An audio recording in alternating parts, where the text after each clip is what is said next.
So dataframe has a really cool property because it's essentially a matrix with the difference that every column can be a different, okay?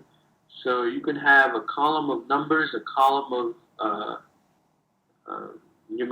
column of numbers, column of characters, a logical column, all these fun things, column of factors, and so forth. So the way you reference a data frame is you use the same way as a matrix by providing the rows that you want and the column, but it has this nice property of also using a dollar sign. So you can provide the name of the data frame, use the dollar sign, and then the name of the column. Okay? And then again, just like as I mentioned before, you can also use row names and column names to change the names or set the names for the data frame, just like in matrices. So here in this example that I mentioned, I'm creating a data frame by combining all these vectors. And in this data frame, then you will see all the values. And instead of providing the row name, this gives you creates a row name by default, and these are just the numbers. So here, if I want to look at the column names of the data frame, you can just type names and you get all their column names. And here's a nice way to kind of just look at this blood group character. So one thing I want you to notice is that when you have a character vector and you make it into a data frame, by default, it converts that character vector to a factor, something we discussed earlier. Okay? But now, when you're retrieving values from a data frame, you can treat it as a simple matrix, or use the combination of referring to the column that you want and also the specific value or the position value that you want. Okay, so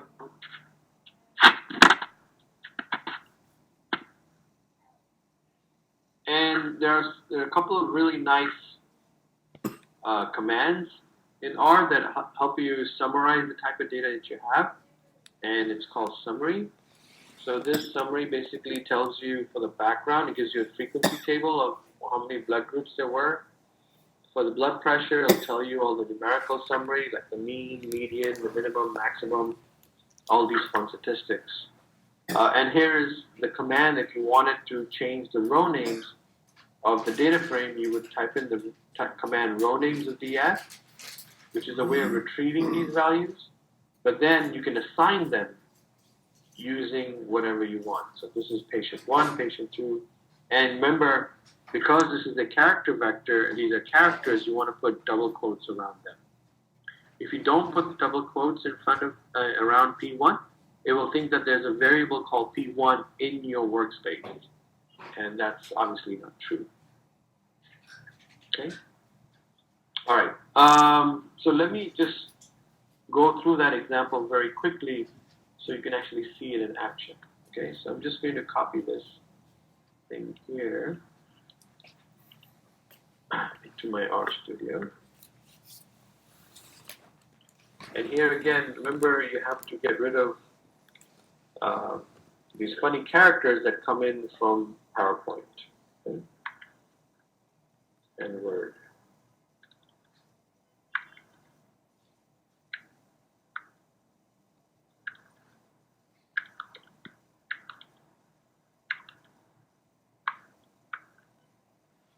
Okay, so I'm going to run these commands by holding down Control, pressing Enter.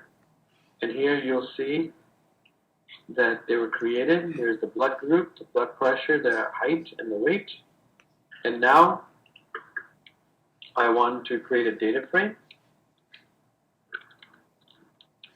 So I'll use data.frame, and then I think I use blood group first, height, weight,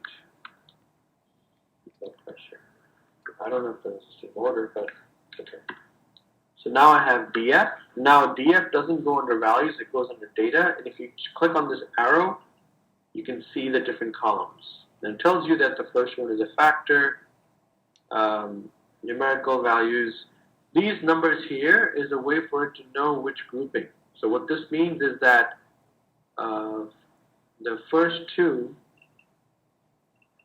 are of the fourth level, the fourth category, which is an O. So it's actually it has a way of knowing that this is OO, A, B, and then AB. So you notice that it's alphabetically organized them, and then it kind of spits out its order. So that's how it knows which one is going with which. Okay, and it's important because later on when you're doing your analysis, you want to make sure that the groupings are done in the correct order. So here I can just type in DF if I want to. So here's DF. Let's change so if I just type in row names of DF, I get these numbers 1 through 5. So I'm going to reset them, and let's pretend that there are 5 different patients.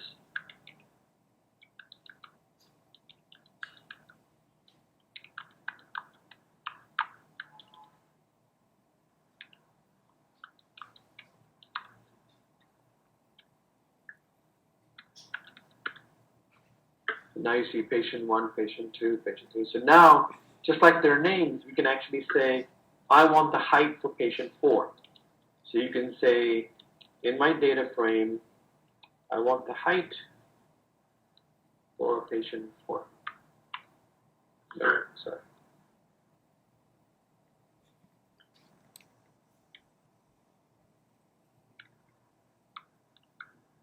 Patient 4.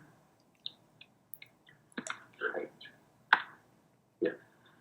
So this gives you, for the patient 4, the height. Okay? If you want all the heights,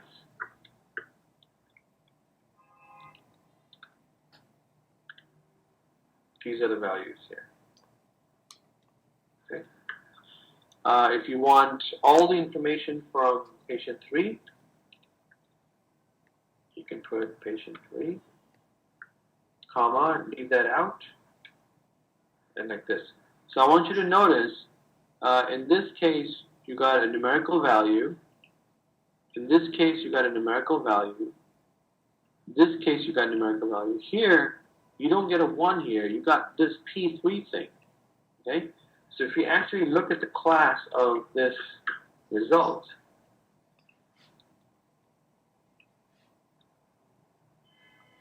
the result is provided in the data frame.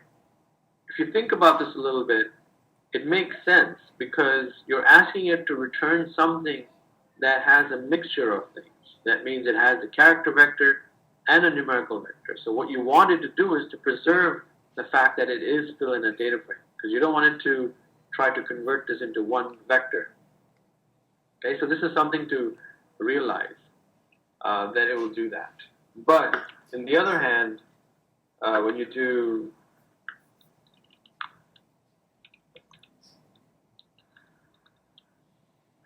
the height, this is a purely numerical vector. There's nothing, because by definition, the data frame, the columns have to be of the same type.